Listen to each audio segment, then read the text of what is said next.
What is my purpose? What's my purpose? Father, what is my purpose? What is my purpose? What is that thing that when I wake up in the morning and put my feet on the floor, it's going to give me meaning and fulfillment in this life? Friend, if you've wrestled with that question, you are in the right place. Because if you think purpose is about finding the right thing to do, stay tuned because we're about to unpack a definition of purpose that's going to turn it on its head and set you free. I'm ready. Go.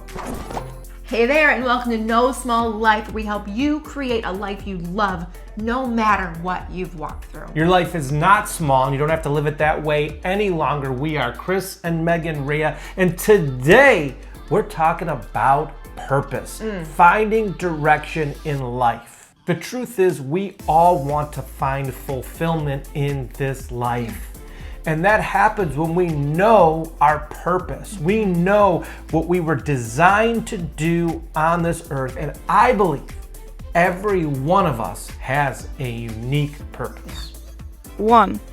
Number one, it's realizing this important truth. Purpose is more about who you are than what you do, because who you are will set up what you do. Whew. We get this backwards. Yeah. We try to do to fulfill our purpose, but we skip the step, the crucial step. The most important step is finding out who we are. Yes. Because who we are will always set up what we do. Gosh, I just think that's so crucial, right? Because we all think that my purpose, I'm gonna feel fulfillment if I just do this next thing. When I do this, then I'm gonna feel fulfilled, right? If I could just get this job, then I'll feel like I'm really walking in my calling. Or maybe I get this house or this thing for my house, then I'll feel satisfied in my soul. And we all know, if we've been living on this planet long enough, that's just not true, right? Purpose is more about who we are than what we do. And what's the rest of that line, Chris? Who we are will always set up what we do. Love it. Give you two examples of this. Look at Aaron Rodgers, one of the best quarterbacks in the NFL. Tom Brady, many think is the greatest quarterback. Sure. Both of them, after winning Super Bowls, said these words: "Is this it? Is this all there is to life? What do I do now?" Yeah. Because everything for them up to that point was, my purpose is winning a Super Bowl. Right. And that wasn't their purpose. It's not their identity. That's right? not why they were placed on the earth. And so because of that, they still had a lacking inside of them, and they still wanted to find more fulfillment than just winning that big game. Right. So the question is this: who are you? How have you been wired? What is your identity? What do you take on as your identity? We have to start there. Who we are has to do with our identity. So for Megan and me, I'll say it, we come from a place where I believe, because of my Christian faith, I'm a son of the living God, adopted into God's kingdom. Right. Now, if you're hearing that for the first time, if you're not a Christian, you have no idea what I just said. If you are a Christian, you resonate with that. But the truth is, being adopted as a son, when we surrender our lives to Christ, He adopts us into His kingdom. He clears our past. Right. He puts His Spirit in us. He puts a righteousness in us so God can see us as righteous. And then He allows us to walk with Him, in communion with Him, be led by His Spirit, and do life from the place of royalty, a son or a daughter of the living God. So because of that, we already have purpose. Yeah. And we have purpose because we know who we are. And who we are will always set up what we do. So let's go deeper in that. Okay, so we know who we are. Maybe you're not a Christian watching this. Well, it's going to be very difficult for you to understand what your purpose is, because you're not going to have this solid identity that we have. So I would encourage you to explore what your identity is first. What do you identify with? And of course, we're biased. We're going to tell you you're never going to find true purpose and meaning or fulfillment in life unless you surrender your life to Christ, because in Him is fulfillment. Yeah. too. But the second thing that has to do with this same who I am, who are we, because who we are will always set up what we do, Right.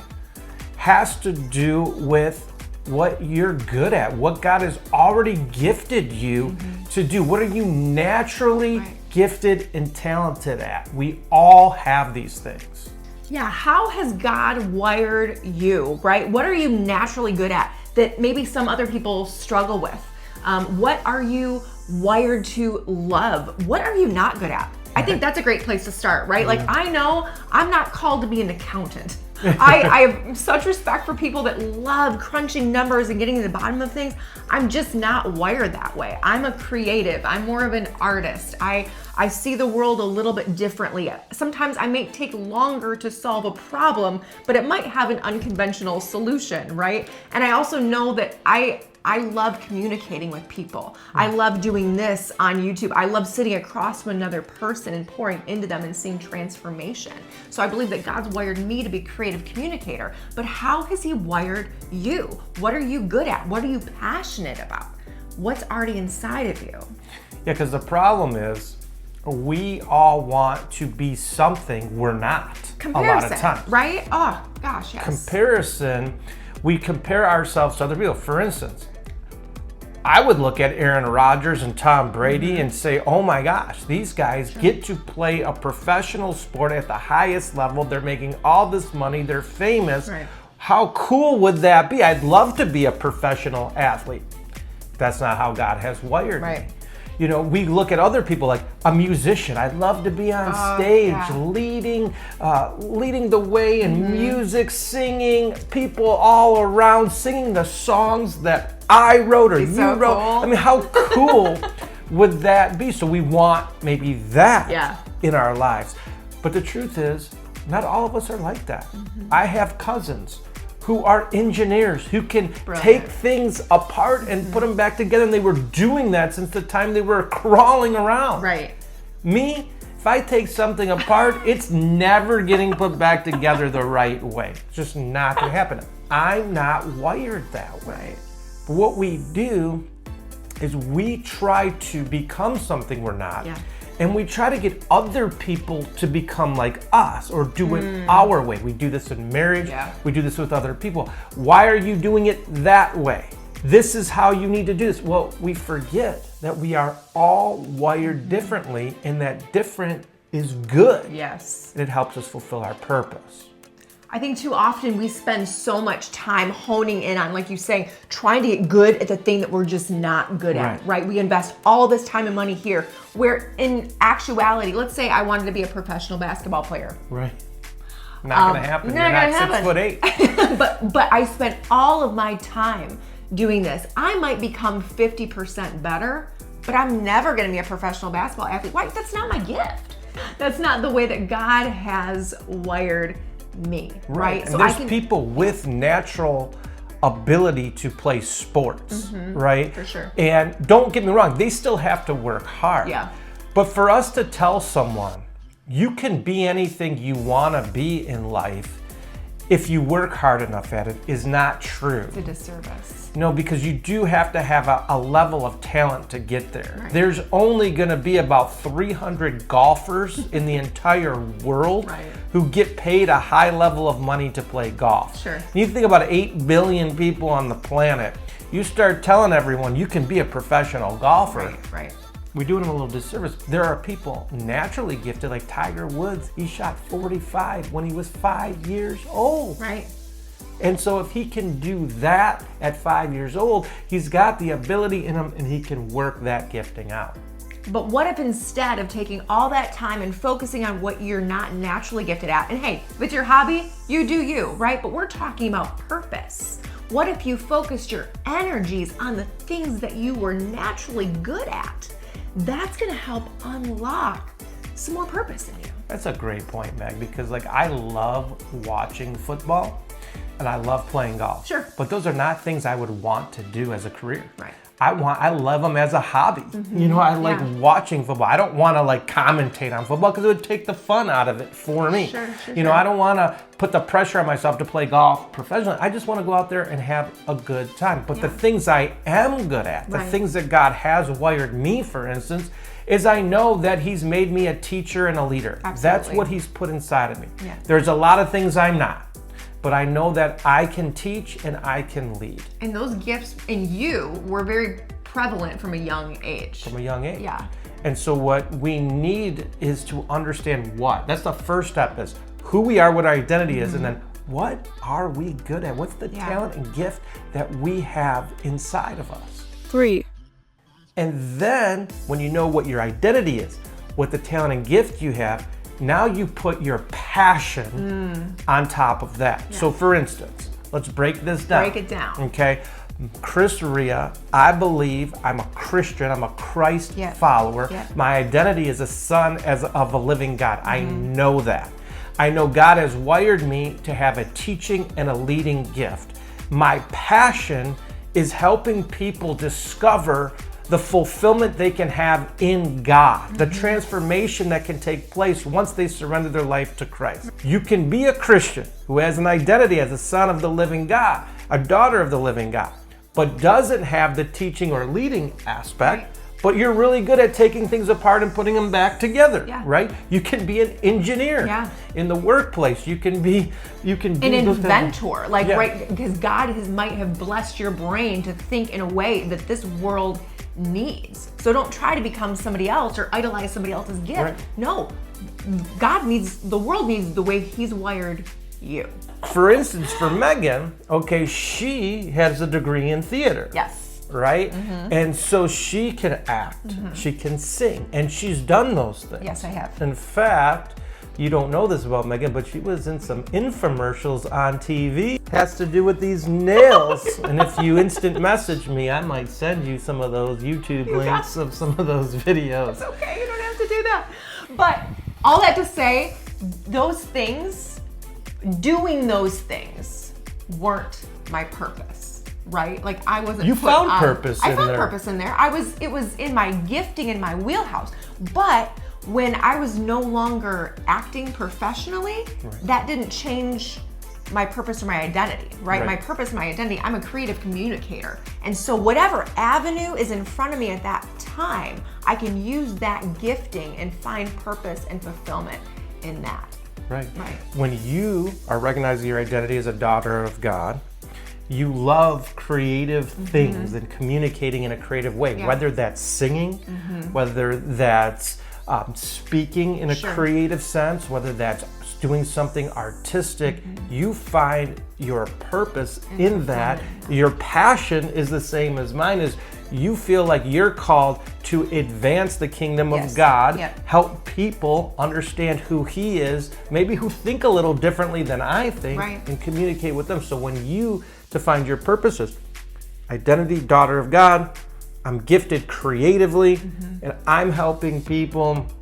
Your passion is I want to see people advance and grow in their gifting and their calling, in the fullness of who they are. Not live small, right? And so there you go, and that's why you're doing this. That's why you're doing this channel. 4.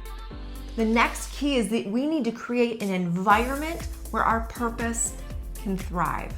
You know, one of our favorite verses as a couple, and one of Chris's life verses, is in Psalm 1. Psalm 1:1-3 says this: "Blessed is the one who does not walk in step with the wicked, or stand in the way that sinners take, or sit in the company of mockers, but whose delight is in the law of the Lord, and who meditates on his law day and night. That person is like a tree planted by streams of water, which yields its fruit in season, and whose leaf does not wither. Whatever they do prospers." This passage speaks to this tree, but not just to this tree, but the reason that this tree is thriving, the reason that this tree, whatever it does, prospers, is because of where it's planted, right? It's planted in an environment where it can thrive. There's not just this random tree sitting in the road where it's not near any water, where its root systems couldn't go down where they need to go. It's planted by the water. It's planted in a place so that its roots can go deep and get the nutrients from the water. Now let me tell you, the seasons around this tree are gonna change, right? Like, just because it's planted by the water doesn't mean that it's not going to know storms and sleet and hail and a lot of sun and a lot of rain and winter and all those things. But it doesn't change that the tree can thrive in an environment because of where it's planted. That's so good. Putting ourselves in environments to succeed are important. Yeah. The location of those things. I'll say a couple things. Megan said, one, that this tree will experience storms. They will come. We experience storms. Yeah. Okay, life doesn't go the way we thought it was going to go. Right. Now that all becomes part of our story Yes. and ends up being part of our purpose, right? Absolutely. And so our pain can turn into purpose because it becomes not our identity, but it becomes a part of us. We equate pain to someone who gets a leg amputated, right? They're not defined by that, but it's a part of their life now. Yeah. And so what are the painful things that have happened to you, like that tree, the storms that have come, and now you can use that as part of your story, part of who you are, to help someone in the future. But setting yourself up in this environment is crucial. You need to be around people who have similar giftings and talents as you have if you want to do those to find purpose in life. And let me be really clear. Purpose doesn't just come because you're getting paid. In fact, a lot of people find purpose in serving and doing things outside of their profession. Yeah. Some people find it in their profession, some people find it outside. But the key is finding environments, putting yourself in environments where you can succeed in your gifts and talents. For me, I just became the lead pastor of our church 6 months ago. So like I said, teaching, leading is what I know, it's who I am. I found a career that helps me operate in that gifting. It's my purpose. It helps me operate in my purpose. But I need an environment to thrive in. Sure. So what I did is I surrounded myself, I got into this coaching group of all new lead pastors. And once a month I get on a call with them, I glean from their wisdom, they do some coaching, and then they give me the ability to ask questions. And they've been doing this so long, leading successful churches, that it gives me an opportunity to put myself in an environment where I can be like that tree.